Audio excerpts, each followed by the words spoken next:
اب یہ اس طرح نہیں، اس طرح عدالت نہیں چل سکتی، کوئی عدالت نہیں، کیونکہ اگر ججز کے بارے میں تو یہ ایک کہاوت ہے، ایک اصول ہے کہ ججز don't speak except through their judgment. ججز اپنے فیصلے کے وقت بولنا ہے.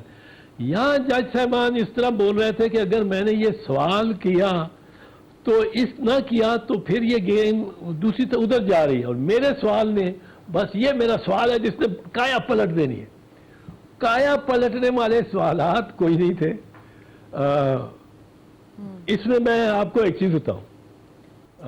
سب کی خواہش تھی کہ جی فل کورٹ بیٹھے، اور پھر یہ قاضی صاحب کا ایک غالباً اپنا ان کا خیال تھا کہ وہ لائیو جائے، ساری دنیا دیکھے ہماری کارروائی اور ٹرانسپیرنسی ہو جائے.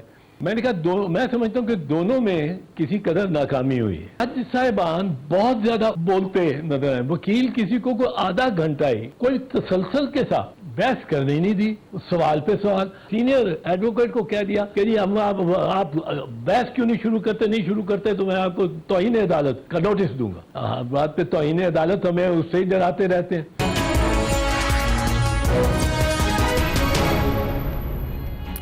Welcome back. ہمیں جوائن کیا ہے سینئر قانون دان بیرسٹر چودھری اعتزاز احسن صاحب نے. سر بہت شکریہ آپ کے وقت کا. مجھے یہ بتائیے گا کہ آج جو یہ سپریم کورٹ میں سماعت ہوئی، چیف جسٹس آف پاکستان قاضی فائز عیسی صاحب کا آج پہلا دن تھا، اور انہوں نے جو ہے وہ supreme court practice and procedure bill سے آغاز کیا ہے. یہ اس سے پہلے جو ہے وہ سابق چیف جسٹس صاحب بھی سن چکے تھے، انہوں نے اس کو غیر مؤثر قرار دیا تھا اور فیصلہ صادر ہونے تک انہوں نے اس کو ہولڈ کر دیا تھا. اب یہاں پر ایک سوال یہ ہے کہ پارلیمنٹ سے جو بل پاس ہو گیا ہے یا ایکٹ کی شکل جو اختیار کر چکا ہے، کیا اعلیٰ عدلیہ اسے اوور رول کر سکتی ہے، اور کیا یہ جو آج سماعت ہوئی ہے اس میں کوئی پازیٹیوٹی آپ کو دکھی ہے اس حوالے سے؟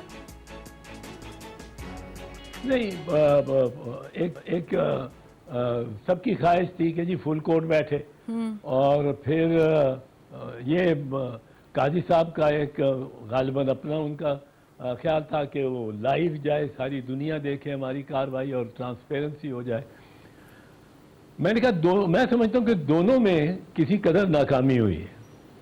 اور ایک تو یہ ہے پہلی بات کہ جج صاحبان بہت زیادہ بولتے نظر آئے. وکیل کسی کو کوئی آدھا گھنٹہ ہی کوئی تسلسل کے ساتھ بحث کرنے نہیں دی، سوال پہ سوال. اب چیف جسٹس نے ایک دفعہ امتیاز صدیقی جیسے سینئر ایڈوکیٹ کو کہہ دیا کہ جی آپ بحث کیوں نہیں شروع کرتے تو میں آپ کو توہین عدالت کا نوٹس دوں گا. ایک یہ بھی بڑی کوئی اچھی روایت نہیں ہے. بات پہ توہین عدالت ہمیں اس سے ہی ڈراتے رہتے ہیں. پر پھر وہ بات کرنے لگے، شروع کرے تو کوئی ادھر سے سوال آ جائے، پھر جج صاحب ادھر سے آ جائے، پھر درمیان سے سوال آ جائے، تو اس کو تو وکیل کو تو کوئی بحث کرنے کا موقع نہیں ملا. ججز نے کوسچنز بڑے اٹھائے ہیں، اور اس پہ میں سمجھتا ہوں کہ اٹھانے والے تو بہت سارے ججز تھے، تقریباً سب نے حصہ ڈالا ہے. اپنا جونیئر موسٹ جو ہے مسرت ہلالی صاحبہ، انہوں نے بھی اور اچھے سوال سب نے کیے.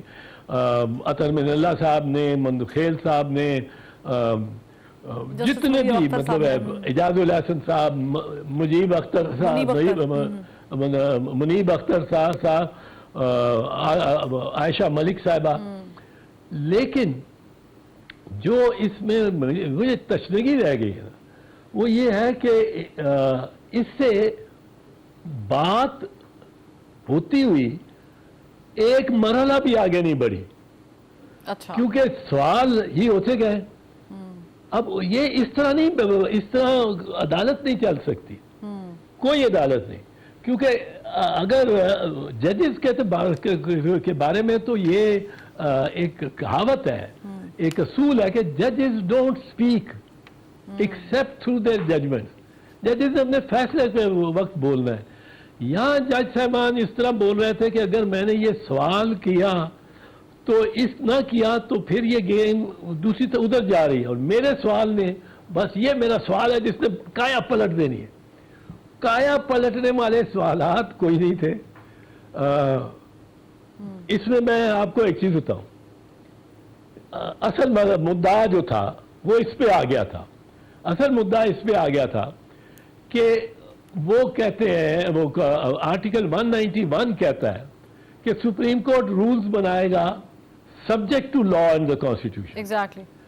यानी जो लॉ, अब लॉ बना सकती है पार्लियामेंट, तो सुप्रीम कोर्ट के जो रूल्स हैं वो पार्लिमानी ग्रोह की तरफ से ये दलील थी कि ये उसके मातहत हैं लॉ के, और लॉ कौन बनाएगा? वो बनाएगी पार्लियामेंट।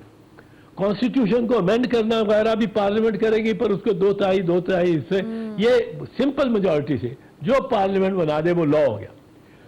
अब इसमें ये नहीं देखा, और बड़ा पर्टिनेंटली इसको जस्टिस आयशा मलिक साहबा ने रेज किया। उन्होंने कहा देखो, लॉ का सिर्फ मतलब एक्ट ऑफ पार्लियामेंट नहीं है। जहां आइन चाहता है कि वो एक्ट ऑफ पार्लियामेंट हो के जरिए क्या है, वहां वो लिखता है एक्ट ऑफ पार्लियामेंट।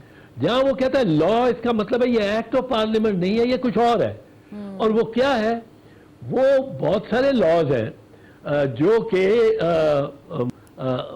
एक्ट के से डिराइव नहीं है। मिसाल के तौर पे एक रवायत बन गई है, और ये आईनी रवायत बन गई है, ये आईनी रवायत बन गई है। इस इम्तियाज सिद्दीकी साहब ने जब आईनी रिवायात का जिक्र किया तो मुझे ये याद आई, मैं वहां होता, मैं पेश भी करता, पर बहरहाल आईनी रिवायत क्या बन गई? आईनी रिवायत ये है कि जब कोई चीफ जस्टिस पाकिस्तान का 65 साल का होने 65th बर्थडे ही रिटायर, और जो उसके नेक्स्ट है वो उसकी बर्थडे चाहे 23 दिन बाद हो, and he is judge for only 23 days as Jawad Khwaja was, उसकी तस्वीर लग जाएगी among the चीफ जस्टिस, और वो चीफ जस्टिस बने। अब ये एक रवायत है जो आइन का दर्जा इख्तियार कर गई। अब किसी एक्ट ऑफ पार्लियामेंट के जरिए आप नहीं ये कह सकते कि Mansoor Ali Shah will not be the chief justice, he has to become chief justice. Allah जिंदगी दे, सबको तो उनकी बारी आनी है। और अब ये चीज, ये एहसास दिलाया इम्तियाज सिद्दीकी साहब ने और आयशा मलिक साहबा ने कि ये जोर दे रहे थे दूसरे साइड कि ये एक्ट ऑफ पार्लियामेंट हमने बना दिया, पार्लियामेंट सुप्रीम है, पार्लियामेंट के आगे झुक जाओ, पार्लियामेंट को डिस्टर्ब ना करो, पार्लियामेंट। और ये जो लॉ है, चूंकि हमने बना दिया है, ये लॉ है, और ये सुप्रीम कोर्ट के रूल मैं आपसे एक आखिरी सवाल से लिंक करना चाहूंगी, क्योंकि आप माहिर कानून हैं, आपको चीज़ों का पता है, और इस तरह की रवैयत के केसेस जो हैं वो ज़ाहिर है कि पाकिस्तान में जब भी कोई चीज़ आती नहीं तो उसे डिस्कस किया जाता है।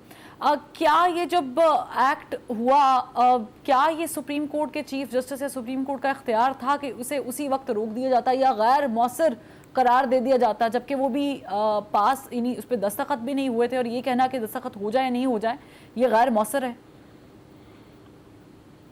ये देखिए, एक हिस्बा एक्ट हुआ था, वो हिस्बा एक्ट खैबर पख्तूनख्वा उस वक्त NWFP थे, वहाँ JUI की हुकूमत ने एक बनाया जिसमें विजिलेंटीज होंगे, और वो लोगों के घरों में भी जाके पूछ सकेंगे कि तू नमाज पढ़ रहे हो नहीं पढ़ रहे हो, रोजा रखा है नहीं रखा। उस पे सारी दुनिया पाकिस्तान में उसके खिलाफ हो गई। वो बिल अभी बना, एक्ट नहीं बना था, गवर्नर ने उस पर कोई नहीं किया हुआ था। सुप्रीम कोर्ट ने गवर्नर को भी रोक दिया और उसको मुअत्तल कर दिया। NRO जो था, नेशनल रिकंसिलिएशन ऑर्डर, उसको सुप्रीम कोर्ट ने मुअत्तल किया। 17 जजेस का वो बेंच था।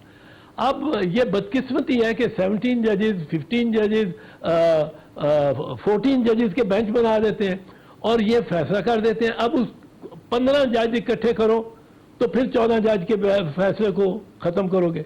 17 जज कुल हैं, 17 जजेस का फैसला तो आप से खत्म ही नहीं हो सकता। अब ये देखें, ये जो के तरीके हैं, इन पे अमेरिका का भी सुप्रीम कोर्ट है, बरतानिया में भी अब house of Lord supreme court बन गया है, इंडिया में भी सुप्रीम कोर्ट है। वो क्यों नहीं ये लाइव प्रोसीडिंग्स दिखाते? लाइव प्रोसीडिंग्स में आज देखा क्या लोगों ने, एक तो सब बातें अंग्रेजी में हुई, सारी लेकिन एक चीज अप्रिशिएट करने वाली है यहाँ पर कि आम आदमी की तो एक्सेस इस पर भी नहीं थी, यानी बहुत सारे सहाफियों की एक्सेस नहीं है, तो आम आदमी को तो इन चीजों का पता नहीं था, तो ये एक पॉजिटिव चीज भी है। नहीं, पॉजिटिव है, इसलिए पर ये चलेगा नहीं, इसकी शाइन खत्म हो जाएगी। पॉजिटिव है मैं कहता हूं, पर ये जजेस ने इससे गुरेज करना है, क्योंकि जजेस के लोगों को भी खुल के पता लग जाता है ना कि जज साहब कौन और किधर खड़ा है। ठीक है। और ये क्या उसकी मतलब है, उसका असल पता लग यानी आप कह रहे हैं कि ये अच्छा है, लेकिन ये ज्यादा देर तक सस्टेन नहीं शायद हो पाएगा। चौधरी बहुत शुक्रिया, आपने वक्त निकाला। मैं अपना पैनल नाज़रीन इंट्रोड्यूस करवा देती हूँ। हमें जहांगीर